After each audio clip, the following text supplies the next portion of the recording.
Hello, good morning students. आज हम class 11 का बायोलॉजी विषय में पार्ट 2 में पढ़ते हैं। जीव जगत का वर्गीकरण हमारा दूसरा पार्ट है। उसका पहला इंपॉर्टेंट टॉपिक वर्गीकरण के प्रकार के बारे में पढ़ते हैं। इसके पहले हम लोगों ने वर्गीकरण पढ़ चुके हैं, क्या होता है फिर भी समझते हैं। वर्गीकरण यानी विभिन्न प्रकार के जीवधारियों को उनके आकार, प्रकार, प्रकृति, स्वभाव के आधार पर एक संघ में व्यवस्थित करना या इकट्ठा करना कह सकते हो, वर्गीकरण कहलाता है। तो उसी क्रम में वर्गीकरण के प्रकार देखते हैं। तो वर्गीकरण के प्रकार हमारे 3 होते हैं, यानी 3 प्रकार का वर्गीकरण होता है। पहला कृत्रिम वर्गीकरण, दूसरा प्राकृतिक वर्गीकरण और तीसरा जाति वृत्तीय वर्गीकरण। तो जैसा कि कृत्रिम वर्गीकरण, तो इसमें क्या किया जाता है, कृत्रिम वर्गीकरण में जीवधारियों को उनके 1, 2 या कुछ लक्षणों के आधार पर वर्गीकृत किया जाता है। यानी कृत्रिम वर्गीकरण में जो जीवधारी हैं उनके 1 या 2 या कुछ ही लक्षण को लिया जाता है और उन्हीं लक्षणों के आधार पर उनको एक संघ में व्यवस्थित किया जाता है। और इसमें जंतुओं के स्वभाव तथा वास स्थलों का आधार बनाया जाता है। यानी वास स्थल का तात्पर्य है कि जंतु कहाँ निवास करते हैं, यानी उनका आश्रय क्या है। जैसे कि कुछ पादप में पादप या जंतु में क्या किया जाता है, वायु, जल और स्थल, जल का आधार लिया जाता है। यानी कोई जीव जो है वायु में विचरण करता है, जल में रहता है या स्थल पर रहता है, इसका आधार बनाया जाता है। क्योंकि वास स्थल से तात्पर्य है कि उनका रहने का स्थान कौन सा है, यानी जीवधारी किस स्थान पर निवास करते हैं। तो हमें ये याद रखना है कि कृत्रिम वर्गीकरण में जीवधारियों को या जंतुओं को उनके स्वभाव तथा वास स्थल के आधार पर वर्गीकृत किया जाता है। वास स्थल यानी वायु या नभचर कह सकते हो, स्थलचर और जलचर, यानी ये कहां कहां निवास करते हैं। कृत्रिम वर्गीकरण समझ में आया कि जीवधारियों के कुछ ही लक्षण को आधार बनाया जाता है, यानी 1 या 2 लक्षण, यानी रहने का स्थान या उनका स्वभाव कैसा है, और इसके अतिरिक्त जो है वो कहां कहां निवास करते हैं, यानी कहां कहां निवास करते हैं उसको आधार बनाया जाता है। कृत्रिम वर्गीकरण ये था। इसके बाद आता है दूसरा प्राकृतिक वर्गीकरण। प्राकृतिक वर्गीकरण में जीवधारियों के अनेक महत्वपूर्ण लक्षणों के आधार पर वर्गीकृत किया जाता है। यानी जो जीव है उसके कुछ महत्वपूर्ण लक्षण लिए जाते हैं और कुछ क्या अनेक महत्वपूर्ण लक्षण लिए जाते हैं। इसमें हमें याद रखना था 2 या कुछ ही लक्षणों को आधार बनाया जाता था कृत्रिम में, परंतु प्राकृतिक वर्गीकरण में जीवधारियों के अनेक महत्वपूर्ण लक्षणों का आधार बनाया जाता है। और वो महत्वपूर्ण लक्षण शारीरिकी, आकारिकी, यानी ये प्राकृतिक वर्गीकरण शारीरिकी, आकारिकी पर आधारित होता है।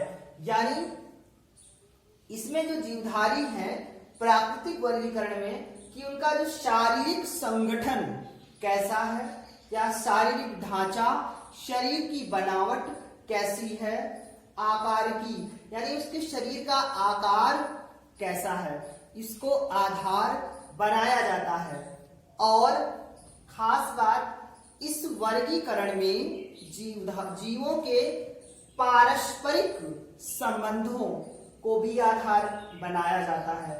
यानी इसमें जो जीव लिए जाते हैं प्राकृतिक वर्गीकरण में, उनमें एक जीव के साथ दूसरे जीव का आपस में क्या सामंजस्य है, क्या संबंध है, उसको आधार बनाया जाता है, परंतु उसकी जाति नहीं देखी जाती है। यानी जाति वृत्तीय नहीं होता है, यानी उसकी जाति नहीं देखी जाती है कि वो किस जाति के या एक ही जाति को नहीं लिया जाता है। यानी उसके शारीरिक ढांचा को आधार बनाया जाता है और उनमें एक जीव के साथ दूसरे जीव का पारस्परिक जो संबंध होता है उसको आधार बनाया जाता है। इसके अतिरिक्त प्राकृतिक वर्गीकरण में यानी पादप में जब वर्गीकरण करेंगे तो पादप में यानी पादप के वर्गीकरण उनके स्वभाव यानी जड़, तना, पत्ती, पुष्प आदि को महत्व दिया जाता है। प्राकृतिक वर्गीकरण में जब पादपों का वर्गीकरण करते हैं तब जड़, तना, पत्ती, पुष्प को महत्व दिया जाता है। यानी उनमें एक पुष्प के पौधे के साथ दूसरे पुष्प के पौधे के जड़, तना, पत्ती यानी उसके जो शारीरिक संगठन है उसको आधार बनाया जाता है। ये प्राकृतिक वर्गीकरण सबसे ज्यादा प्राकृतिक वर्गीकरण इस्तेमाल किया जाता है और ये महत्वपूर्ण भी है। तो अधिकतर पादपों और जीवों को प्राकृतिक वर्गीकरण में ही वर्गीकृत किया गया है या प्राकृतिक वर्गीकरण के आधार पर ही वर्गीकृत किया जाता है। इसके अतिरिक्त पौधे की जड़, तना लक्षण को समानता और असमानता को भी देखा जाता है। प्राकृतिक वर्गीकरण में पौधे की जो जड़, तना, पत्ती आदि का जब हम वर्गीकरण करते हैं तो उसमें समानता और असमानता को ध्यान में रखा जाता है। यानी जिनमें इन अंगों में समानता है उसको एक संघ में वर्गीकृत किया जाता है। इसके बाद तीसरा आता है हमारा जाति वृत्तीय वर्गीकरण। अब जाति से ही समझ में आ रहा है कि वो एक ही जाति के पौधे यानी एक ही जाति के पौधे आप कह सकते हो कि उसकी एक जैसे आम है और आम की कई अलग अलग प्रजातियां होती हैं, परंतु प्रजातियां तो अलग अलग होती हैं परंतु उनके जो विकासीय लक्षण हैं या जो उनके आनुवंशिक लक्षण हैं वो आम जैसे ही होते हैं। आम की प्रजातियां तो अलग होंगी परंतु उनके जो विकास या विकसित होने के जो लक्षण हैं वो सभी आम में एक प्रकार से होंगे। उदाहरण था आम, तो इसका आधार है कि जीवधारियों के विकासीय तथा आनुवंशिक संबंधों पर आधारित होता है। यानी जब हम किसी को जाति के अनुसार व्यवस्थित करते हैं तो उस जाति में उसका जो विकास का क्रम है वो समान होता है और जो आनुवंशिक लक्षण या आनुवंशिक संबंध यानी कि अगर मनुष्य की बात करें तो मनुष्य किसी भी जाति का हो यानी किसी भी जाति का हो परंतु उसका विकास का क्रम समान होता है। यानी जिस प्रकार से अवस्थाएं चलती हैं, जिस प्रकार से मनुष्य को विकसित होने की या पूर्ण वयस्क बनने की अवस्थाएं होती हैं, जैसे शैशवावस्था, बाल्यावस्था, किशोरावस्था, तो सभी प्रकार के जो मनुष्य की जातियां हैं यानी जो जाति जितनी भी प्रकार की जाति हैं मनुष्य की सभी में वो अवस्थाएं समान ही रहेंगी और उनके जो आनुवंशिक संबंध हैं यानी मनुष्य में मनुष्य के जैसे ही लक्षण आते रहते हैं। यानी मनुष्य में किसी जानवर के जैसे लक्षण नहीं आएंगे। यानी अगर कोई जीवधारी जंतु है तो उसमें जंतु के लक्षण पीढ़ी दर पीढ़ी समान स्थानांतरित होते हैं और यदि कोई मनुष्य है तो उस मनुष्य में उसके लक्षण मनुष्य जैसे या मानव जैसे ही लक्षण पीढ़ी दर पीढ़ी स्थानांतरित होते हैं। तो इसमें मनुष्य का विकासी लक्षण यानी जो विकास या विकसित होने का जो गुण है और उसका जो एक क्रम है उसको आधार बनाया जाता है।